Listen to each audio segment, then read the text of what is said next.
दोस्तों कहते हैं कि मैदान में गिरकर मिट्टी में सना हुआ इंसान गैलरी में बैठे कमियां गिनाने वाले इंसान से 1000 गुना बेहतर होता है। जो लोग सही समय का इंतजार करते हैं अक्सर वो समय गिना लेते हैं। So welcome back to the leaders talks. आज दोस्तों हम बात करेंगे उस परफेक्शन के बारे में जिसको हम ढूंढते ढूंढते थक जाते हैं और कोई भी जिंदगी में बड़ा काम नहीं कर पाते, क्योंकि हम सोचते हैं कि परफेक्शन आएगा, परफेक्शन आने के बाद हम किसी काम को स्टार्ट कर पाएंगे और फिर हम अपनी मंजिल पर पहुंच जाएंगे। लेकिन अक्सर ऐसा होता नहीं है, क्योंकि परफेक्शन कोई ऐसी चीज़ नहीं है दोस्तों जो आपको एक दिन में या एक साल में हासिल हो जाए। उसको करने के लिए, परफेक्ट बनने के लिए समय लगता है। दोस्तों एक छोटी सी कहानी है। एक समय की बात है, एक मशहूर कलाकार ने अपनी क्लास को 2 भागों में डिवाइड कर दिया।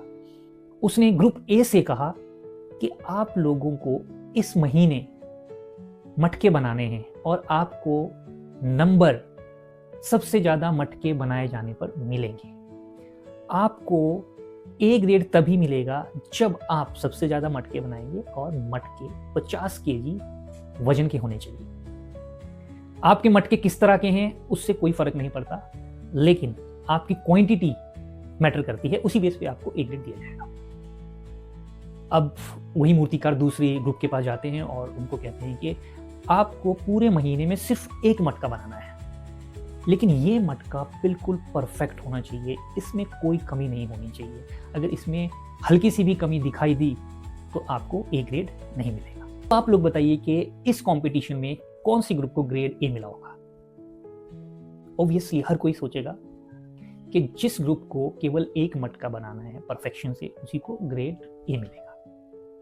लेकिन नहीं, इस कहानी के अंत में क्या होता है कि जो लोग, जो ग्रुप बहुत सारे मटके बनाने के लिए जिनको बोला था, वही ग्रुप ग्रेड ए हासिल करता है। हैरानी की बात यह है कि उस ग्रुप ने क्वांटिटी जितनी कही थी उतने मटके भी बनाए और उसी ग्रुप के मटके सबसे सुंदर और सबसे परफेक्ट भी थे। अब डिफरेंस कहाँ पे आता है दोस्तों? डिफरेंस यहीं पे आता है कि हम किसी काम को कितनी बार करते हैं। हम परफेक्शन ढूंढने की जगह पे अगर उस काम को बार बार करते हैं तो परफेक्शन अपने आप आ जाता है। जो दूसरा ग्रुप था उसकी सबसे बड़ी भूल यही रही कि वो परफेक्शन की तरफ भागा और वो स्ट्रेटजी बनाता रहा, वो प्लानिंग बनाता रहा, वो थ्योरी पढ़ता रहा और उसने मिट्टी में उतर करके ज़्यादा मटके बनाने की कोशिश नहीं करी, केवल एक मटका बनाने पे फोकस करा और उसकी वजह से वो मिट्टी की चिकनाई को, मिट्टी की किस तरह से मिट्टी के परफेक्ट बर्तन बन सकते हैं वो नहीं समझ पाया।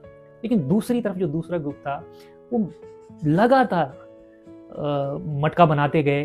कोई मटका टूट रहा है, कोई मटका उनका मिट्टी ज़्यादा चिकनी हो रही है, लेकिन वो बनाते रहे और बनाते बनाते वो परफेक्शन हासिल कर लेते हैं और उनका मटके भी बनते हैं और वो परफेक्ट एक मटका भी बना करके दे देते हैं।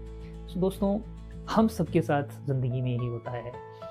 जब भी हम किसी काम को करने का इरादा बनाते हैं तो हमारे माइंड में सबसे पहले यही बात होती है कि पहले परफेक्शन आ जाए तब हम काम करना स्टार्ट करें। और यही हमारी सबसे बड़ी भूल होती है, क्योंकि इस संसार में कोई भी व्यक्ति ओवरनाइट परफेक्ट नहीं बनता है। अगर आप कोई भी काम करना चाह रहे हो तो आपको उस काम को बार बार करने के बाद ही परफेक्शन मिलेगा। आप तभी मास्टर बन पाओगे जब वो काम। कहा भी जाता है कि जब हम सड़कों पर धूल फेंकते हैं ना, तभी हमें मंजिल के असली रास्तों का पता होता है। और जब हम एयर कंडीशनर कमरों में बैठ जाते हैं तो वहां पे हम नक्शे तो देखते रहते हैं, लेकिन वहां से हम रास्ते बना नहीं सकते। आपकी शुरुआत घटिया हो सकती है। स्टार्टिंग में आपको लग सकता है कि मेरा काम बहुत घटिया जा रहा है, मैं बहुत घटिया काम कर रहा हूँ, लेकिन याद रखिए दोस्तों, ये घटिया काम जब आप बार बार करोगे तभी इसको बेहतर से बेहतरीन बना पाओगे। सही समय या बेस्ट आइडिया का इंतज़ार मत करिए, एक घटिया सी शुरुआत करिए। वही घटिया सी शुरुआत आपको एक दिन बहुत बड़ा इंसान बना सकती है। तो मिलते हैं कुछ और इसी तरह की वीडियो के साथ, तब तक दीजिए इजाज़त। Bye bye, take care.